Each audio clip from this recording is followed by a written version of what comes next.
بسم اللہ الرحمن الرحیم فصلی لربک وانحر۔ جانور کو جس وقت خریدا تھا اس وقت اس میں ایسا عیب نہ تھا جس کی وجہ سے قربانی نجائز ہوتی ہے، بعد میں وہ عیب پیدا ہو گیا تو اگر وہ شخص مالک نصاب ہے، یعنی جس نے جانور خریدا ہے، وہ جس کے جانور کو خریدنے کے بعد اس کے جانور میں عیب پیدا ہو گیا، اگر وہ شخص مالک نصاب ہے تو دوسرے جانور کی قربانی کرے، اور اگر وہ شخص مالک نصاب نہیں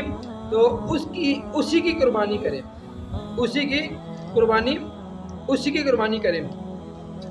یہ اس وقت ہے کہ اس فقیر نے پہلے سے اپنے ذمے قربانی واجب نہ کی ہو، اور اگر اس نے منت مانی ہے کہ بکری کی قربانی کروں گا اور منت پوری کرنے کے لیے بکری خریدی، اس وقت بکری میں ایسا عیب نہ تھا جس وقت اس نے خریدی، پھر پیدا ہو گیا،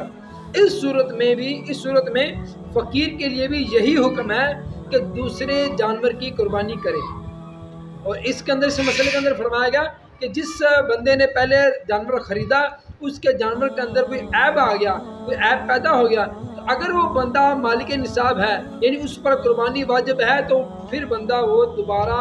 قربانی کا جانور خریدے، اور اگر اس کے اوپر قربانی واجب نہیں، وہ مالک نصاب نہیں، تو پھر وہ بندہ کیا کرے، پھر وہ بندہ اسی جانور کی قربانی کرے۔ اور اگر اس نے منت مانی ہے اور منت ماننے والا بھی ہے یعنی کہ وہ غریب ہے، مالک نصاب نہیں، تو پھر اس بندے پر نئے جانور سے قربانی کرنا واجب ہے۔ اللہ تعالیٰ عمل کی توفیق عطا فرمائے۔